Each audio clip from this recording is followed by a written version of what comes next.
So we're going to start with probably the last part of our चरक सूत्र स्थान 6, that is तस्य शीतम अध्याय. शरद ऋतुचर्या से हम शुरू करेंगे. ठीक है. शरद के पहले कौन सी होती है? वर्षा.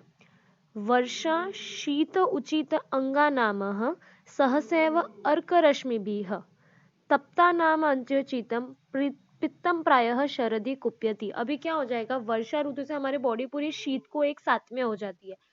तो वो वर्षा शीत उससे अंगा नाम को उसमें सहस है, अचानक से अर्क रश्मि भी है, मतलब सन रेज आएगी, सन पड़ेगी, उसके वजह से क्या हो जाएगा, तप्त हो जाएगी हमारी बॉडी जो है वो. क्या बोला हुआ है? तप्त.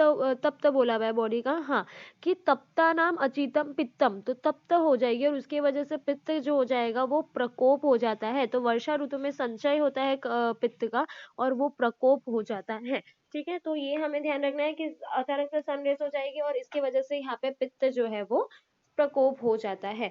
खाना पीना इसमें कैसे लेना है? तत्र अन्न, सीधी सी बात है, अगर पित्त प्रकोपित हुआ है तो पित्त को कम करे वैसा खाना पीना हम लेंगे. तो तत्र अन्न पानम मधुरम, मधुर ले सकते हैं क्योंकि वो पित्त को कम करता है. लाइट लेंगे क्योंकि पित्त विषेट, डाइजेस्टिव फाइबर भी विषेट हो जाएगा. शीतम और तिक्तम, पित्त को जो कम करते हैं वो 3 रस हो जाएगा, मधुर हो जाता है, एक तिक्त होता है और एक कषाय हो जाएगा. ठीक है, उसमें से मधुर और तिक्त 2 रस लेने हुए हैं, लघु लेना है और शीत लेना है. मधुर रस, जनरली मधुर रस हमने पढ़ा था कि मधुर रस कहाँ पे नहीं लेना चाहिए. चैप्टर में मधुर रस 2 ही जगह आया हुआ है पूरे चैप्टर में. ठीक है, हेमंत में तो मधुर रस दिया ही नहीं था, अम्ल और लवण दिया था. मधुर रस कहाँ नहीं लेना था, तो वसंत ऋतु में नहीं लेना. और कहाँ लेना है, कहाँ लेना है याद करने के लिए there is nothing to remember. सिर्फ इतना समझो कि इसमें सबसे ज्यादा पित्त का प्रकोप बताया हुआ है, सिर्फ एक ही ऋतु ऐसी है जैसे शरद ऋतु, उसमें लेना है. शीत लेना है, लघु लेना और तिक्त लेना है. तिक्त रस भी इधर ध्यान रखना है. पित्त प्रशमनम सेव्यम मात्रया सुप्रांकित. ठीक है, पित्त को शांत करे, पित्त को कम करे वैसा आहार मात्रा पूर्वक लेना है. लावान कपिंजल एन उरभ्र शरभ और शशान. ठीक है, ये जो मांस है ये सेम टू सेम हमें वसंत ऋतु में भी बताए हुए हैं. और जो वो था ना कि पशु और पक्षी का जो मांस लेना है, पशु और पक्षी वाला, वो कहाँ पर आया था? वो ग्रीष्म में आया था. तो कैसे याद किया था कि ग्रीष्म में बहुत सारे पक्षी है, उड़ते हैं, तो वो वहां पर आया था. करेक्ट. यहाँ पे लावा, कपिंजल, एन, उरभ्र, शरभ और शशान है, इतने हैं. उरभ्र एक एक्स्ट्रा है, बाकी सब वसंत में भी है, सेम टू सेम. शालीन स यव गोधूमान, यव और गोधूम वसंत में भी आया था. शालीन, यव और गोधूम तीनों वर्षा में भी आए थे और शालीन, यव और गोधूम शरद में भी आ रहे हैं. ठीक है. सेव्या अग्नुरात्यय तिक्तस्य सर्पिषः पानम हो जाएगा, वो सब हमें इसमें सेवन करना चाहिए. और हमें पता है तिक्त रस जो होता है वो बेस्ट पित्त शामक हो जाएगा, तो तिक्त सर्पी पान देना होता है. पित्त के व्याधियों में हम लोग और क्या करवाते हैं? पित्त के व्याधियों में हम लोग और रक्त मोक्षण करवाते हैं और विरेचन करवाते हैं. ठीक है, तो इतनी चीजें हमें ध्यान रखनी है. किस टाइप का खाना देना होता है? मधुर, लघु, सिक्त और तिक्त रस जो है वो स्पेशली हमें ध्यान रखना होता है. जो मांस है वो सारे सेम है, सिर्फ एक उरभ्र है. और मांस जो वसंत ऋतु में देने होते हैं वही मांस दिए होते हैं. ये लास्ट वाला तो ये पूरा कंपैरिजन में जाएगा, इसकी हर चीज कहीं ना कहीं से कंपेयर हो रही है. यव गोधूम और शालीन हो जाएगा. यव गोधूम और शालीन यहाँ पे भी दिए हुए, वर्षा ऋतु में दिए हुए, और खाली यव गोधूम जो है वसंत ऋतु में दिया हुआ है. तिक्त सर्पिष पान करना है, विरेक करना है और रक्त मोक्षणम करना है. ठीक है. आतपस्य च वर्जनम, अभी हमें क्या क्या नहीं लेनी है. सीधी सी बात है, पित्त का इतना प्रयोग है और इतनी ज्यादा गर्मी है, तो क्या हम गर्मी में बैठेंगे? नहीं. आतप और कहाँ बोला था कि नहीं लेना है? कम ऑन, वर्षा ऋतु में. वर्षा ऋतु में व्यायाम, व्यवाय, अवश्य, आतप, ये सब नहीं बोला था. करेक्ट. नदी का जल, ये पूरा श्लोक हमने देखा था. वसाम तेलम, अवश्य इधर भी है, वर्षा ऋतु में भी है. औदक अनूप मिश्रम, औदक और अनूप, कौन से वाले मांस लेने वो हमने देख लिए, कौन से मांस नहीं लेने वो भी हमने देख लिए. क्षारम, ऑफ कोर्स हम क्षार नहीं ले सकते, उष्ण तीक्ष्ण होता है. दधि और दीवा स्वप्नम, दीवा स्वप्नम, दीवा स्वप्न. और कहाँ स्पेशली ना बोला था? वसंत ऋतु में. वसंत ऋतु में क्यों ना बोला था? हमने पढ़ा था कि नीचितम जो श्लेष्मा होता है वो एकदम प्रकोप हो जाता है और काय अग्नि बाधते, अग्नि को कम कर देता, तो वहां पे हमें दिवा स्वप्न नहीं बोला था. प्रागवातम, प्रागवातम मतलब क्या हो जाएगा कि पूर्व दिशा से जो वायु होती है, मतलब हमें डायरेक्ट नहीं लेनी है. प्रवात, अभी प्रागवात के पहले हमने पढ़ा था प्रवात. ठीक है, प्रवात कहाँ पे मना किया हुआ था? हेमंत ऋतु. I suggest doing this, if you do this lecture, उसके पहले पीछे के सारे लेक्चर्स कंप्लीट होने चाहिए ताकि it's beneficial for you to understand this one.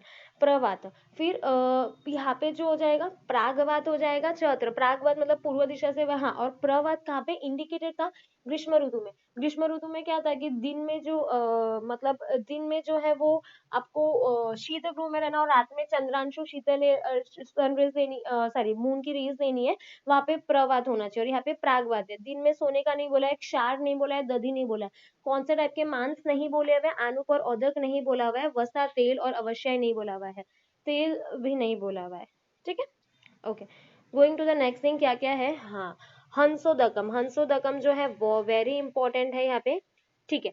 अभी जो ऐसा पानी दीवा सूर्यांशु संतप्तम मतलब दिन में सन रेज की वजह से वो तप्त हुआ, निशी चंद्रांशु शीतलम और रात में मून की रेज की वजह से जो ठंडा होता है, कालेन पक्वम विद टाइम जो पकता है, निर्दोषम जिसमें कोई भी दोष नहीं होता है, दोष रहित, अगस्त्येन विषीकृतम मतलब जो अगस्त्य तारा होता है उसके उदय होने के प्रभाव से वो विष रहित हो जाता है, विष नहीं होता है। हंसोदकम इति ख्यातम, वो शारदम विमलम और शुचि, हंसोदक उसको कहते हैं, शरद ऋतु में आता है, वो विमल होता है, एकदम क्लियर होता है और शुचि होता है, पवित्र होता है। उसको तीन चीज के लिए यूज होता है, ये भी इंपॉर्टेंट है, कौन से तीन चीज के लिए यूज होता है, स्नान पान अवगाहेशु शस्यते तद्यता अमृतम, और उसको अमृत भी कंसिडर किया हुआ है, ठीक है। तो दीवा दिन में, दिन के रे से सूर्याशोत्तम, ठीक है, निशी चंद्रांशु शीतलम हो जाएगा, फिर बाद में क्या बताया हुआ है, कालीन पक्वम निर्दोष हो जाएगा, अगस्त्य अविषीकृतम हो जाएगा, अविषय इस वजह से हम उसको अमृतम बोलते हैं, और उसको विमलम और सूचि भी बोलेंगे, ठीक है। नाउ अभी एक नेक्स्ट चीज है कि शरद में हमें क्या क्या विहार करना चाहिए, माल्यानी मतलब क्या हो जाएगा, हमें जो हो जाएगा माला पहननी चाहिए, जो फ्लावर की गार्लेंड्स होती है वो पहनना चाहिए, वासांसी विमल आनी चाहिए, एकदम क्लीन स्वच्छ वस्त्र पहनना चाहिए। नाउ लघु वस्त्र, लघु वस्त्र पहनना चाहिए, वो कहाँ पर आया था, वर्षा ऋतु में। शरद काले प्रशस्यन्ते प्रदोषे च इंदु रश्मय, हाँ चंद्र रश्मि भी जो था कि निशिम चंद्र रश्मि भी, वो कहाँ पर आया था, वो ग्रीष्म ऋतु में आया। यहाँ पे क्या बोला है, प्रदोष है, प्रदोष है मतलब जो रात्रि का जो पहला प्रहर होता है ना, सिगेरा, रात्रि के मुख प्रारंभ का नाम प्रदोष हो जाएगा। प्रदोष में, प्रदोष काल में चंदु इंदु रश्मय मतलब प्रदोष के काल में इंदु रश्मय मतलब जो मून की रेज होती है उसमें बैठना होता है, ठीक है। वही हुआ जो एक्चुअली ग्रीष्म भी गर्म होता है, शरद भी गर्म होता है, इस वजह से there are things which we can compare, ठीक है। लेकिन फिर भी अगर श्लोक से स्पेसिफिकली क्वेश्चन आता है तो यहाँ पे इंदु रश्मय हो जाएगा, मतलब इंदु रश्मय, वहां पे क्या था, चंद्रांशु उसमें जो है वो रहना होता है, ठीक है। तो ये हमारा यहाँ पे ओके, ये पूरा जो है वो रिवीजन है, ये पूरा खुद से पढ़ना है। हमने पूरे सारे चैप्टर्स एज रिवीजन हो रहे हैं उसी तरीके से पीछे पीछे सब चीज को याद करते हुए ही किया है। फिर भी यू गाइज नीड, हम इसके लिए सेपरेट लेक्चर रख सकते हैं, बट अभी नहीं, ठीक है। Last but not the least, इतयुक्तो ऋतु सात्म्यम यत् चेष्टा आहार व्यपाश्रयमः उपशेते यद औचित्य ओक सात्म्यम तद उच्यते, ठीक है। ओक सात्म्यम तद उच्यते, ओक सात्म्यम किसको बोला हुआ है, या चेष्टा आहार मतलब जो भी चेष्टा विहार बताया हुआ, जो भी खाना बताया हुआ है के अनुसार ऋतु सात्म्य का उपदेश, कि हम ऋतु सात्म्य के हिसाब से इस ऋतु में ये लेना चाहिए, इस ऋतु में वो लेना चाहिए, उस हिसाब से हम लोग आहार विहार लेते हैं।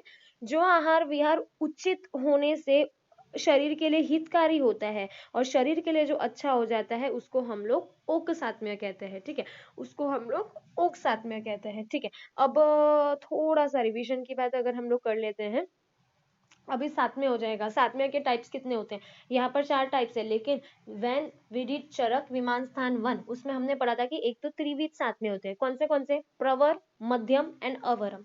फिर सप्तविध साथ में आता है, सप्तविध साथ में क्या होगा, इंडिविजुअल रस का एक एक साथ में 6 हो गए, और पूरे षड रस का एक साथ में मतलब कि 7 हो गए। उसमें जो षड रस का कॉम्बिनेशन आता है वो प्रवर साथ में आएगा, दो रस का कॉम्बिनेशन मध्यम साथ में आएगा, और सिंगल रस का कॉम्बिनेशन अवर साथ में आएगा, ठीक है। फिर बाद में यही बताया हुआ है, सात्म्य को जानने वाला विद्वान देश और रोगों के गुणों से विपरीत गुण वाले आदि को उन देश और रोगों के लिए सात्म्य मानते हैं, ठीक है, वो सब ठीक है। सात्म्य अर्थ उपशय अर्थ, ये विमान स्थान में निदान है कि सात्म्य का मतलब जो है वो उपशय होता है, ये सब हमने चरक विमान स्थान 1 में बहुत अच्छे से किया था, ठीक है। अभी 4 प्रकार के सात्म्य हमारे पास होते हैं, ऊपर श्लोक में दो तो देख ही लिया है, ऋतु सातम्य, ओक सातम्य। बचे हुए दो में कौन से आ जाएंगे, रोग सातम्य और देश सातम्य। याद रखने के लिए डॉक्टर RA, ठीक है। डी से कौन सा हो जाएगा, देश सातम्य। आर से ऋतु, एक आर से रोग, और एक से ओ से हो जाएगा ओ के साथ में, ठीक है। तो चार टाइप के साथ में हो जाएगा। Here we complete our Charak Sudarshan 6।